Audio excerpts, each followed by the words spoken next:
Did Critical Role just seal the fates of Exandria's gods? The Baldur's Gate 3 cast reunites, and D&D reveals big updates to their Bastion rules. Several changes. Welcome to Fantasy News Friday on the Character Sheet, comic books home for fantasy and TTRPG news. Today we're talking about the latest Critical Role and the potential nail in the gods' coffins. The Baldur's Gate 3 cast reunites for another major live event. And the Rings of Power Season 2 finale finally answers some major questions. So why not take a second to hit those like and subscribe buttons to help us keep making these videos, and then, let's dive into the news. Good news, everyone! Critical Role may have just put the final nails in the coffin of Exandria's gods in the latest episode, where the cast came face to face with the Matron of Ravens. In a fairly predictable series of events, the Hells seem to possibly bungle the initial conversation with the Matron before getting thrust into combat that ultimately just turned out to be a test of their resolve, as the god of death summoned up Opal, Imogen's mom, and just for good measure, Vespin Chlorus, to fight them. If you don't remember Vespin, he's a mage who was basically directly responsible for the calamity. And while Matt may have been pulling some punches in this fight, it was a fun chance to see a combat with the new D&D rules, where enemy spellcasters weren't just constantly neutered by counterspell. The fight also allowed Trappist a second chance to kill Vespin Chlorus, once as Pinch and EXU Calamity, and once again as Chetney, which he happily pointed out on stream. Vespin Chlorus, I feel like I've killed you before. The ending was a little predictable, with the Matron of Ravens talking about the love between the group being the anchor that would allow them to survive becoming the vessels of Predathos, which is honestly sort of an ongoing weak spot of Campaign 3. This group of players just does not feel like a found family the way the Mighty Nine did, so the entire notion of some deep connection between them beyond the one that Laudna and Imogen share kind of seems unearned and odd. But the big reveal was the Matron basically pushing the plan to release Predathos one step further, saying they could just free it and rid themselves of the gods if they wanted to. And even pointed out if they didn't free Predathos, the gods would try and take care of it themselves, and they would not care at all about any mortal collateral damage that happened along the way, thus proving Orum's fears about that collateral damage right, but it's coming from the gods and not Predathos, which seemed to basically get everyone on Team Free Predathos as they talked about it in the cooldown, except Orum, who still just seems permanently stuck on Team Indecision, no matter what happens in the campaign. I mean, it's sort of his character, he's kind of trapped by his own grief, but it is a little frustrating to see play out on the table. Are we gonna free Predathos then? Wasn't that the plan? I mean, yeah, but like, To free did she him just and like then- kind of convince us of it? I was already down, so How do you believe what anyone says? Yeah. So like, what's the proof that you need? Orm's still not team soak up Predathos and. The Matron even pointed out that there was a natural order to death and rebirth before the gods, and without the gods, things would simply return to the way they were before, taking away yet another argument for keeping the gods around. She also said the gods couldn't enter the Divine Gate, while the Archart and the Matron refused to allow it, so everything is set up for Bel's Hells to unleash some form of Predathos and wipe out Exandria's gods in the very, very near future.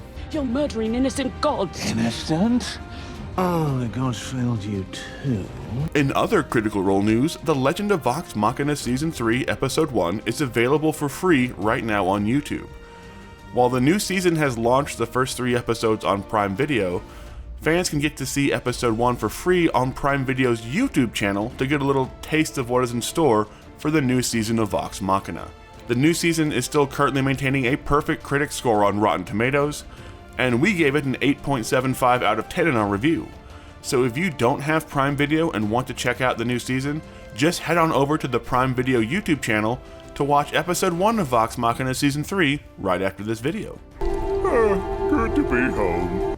D&D is once again leaning into the success of Baldur's Gate 3 by bringing back the cast for another live actual play, this time at MCM Comic-Con London. A big chunk of the cast just performed a live actual play together at DragonCon several weeks ago, and now they'll be back in an official D&D live show at England's premier Comic-Con this October the 27th. Along with a secret guest dungeon master, The voice actors for Astarion, Lae'zel, Shadowheart, Karlach, and Will once again reunite on stage to bring their characters back in a special adventure called What We Do in the Cursed Shadowlands. Given that the name of the D&D live adventure is clearly a nod to What We Do in the Shadows, we can only hope that the guest DM will be Jackie Daytona, human bartender from Tucson, Arizona. Either way, this being tagged as an official D&D live event just shows how much Wizards of the Coast continues to lean on Baldur's Gate to prop up the future of D&D, and marks their first live play since Gen Con earlier this summer. So expect Project Sigel's virtual tabletop to make an appearance, even if Matt Berry doesn't. This is the way we talk in Tucson, Arizona.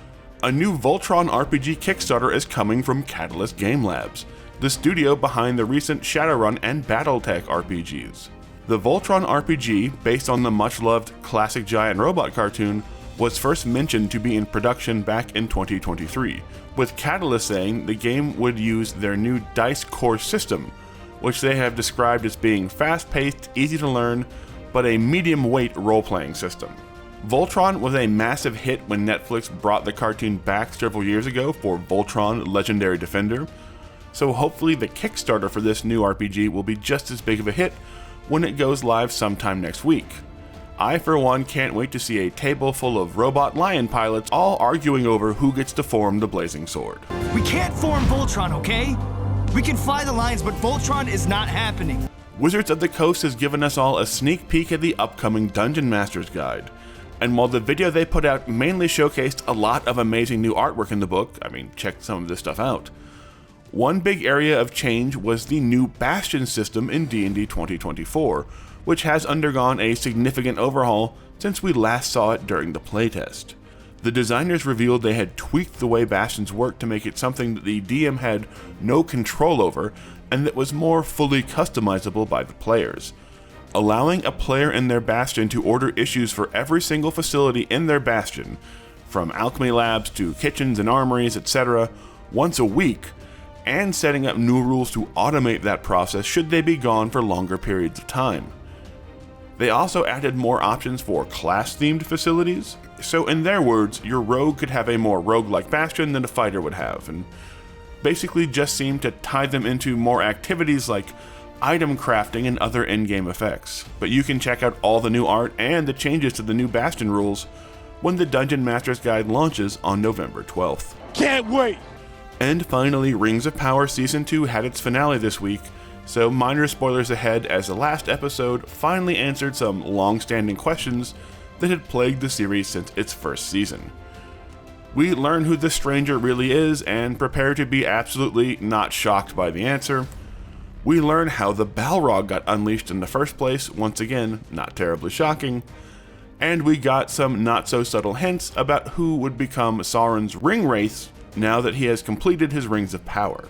We also got some great fight scenes, including Durin III facing off against the Balrog in a very epic moment, but just like Adar and Celebrimbor, he was never going to make it out of the Season 2 finale alive.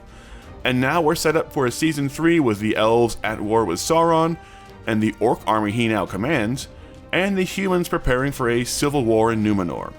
And while we still don't really know who the Dark Wizard will wind up being, at least we don't have to call Gandalf the Stranger anymore once Season 3 returns, assuming that Amazon decides to officially announce they've greenlit the upcoming season sometime soon. That's all the fantasy and TTRPG news we have for today. Let us know what your favorite story was in the comments, and please don't forget to hit those like and subscribe buttons.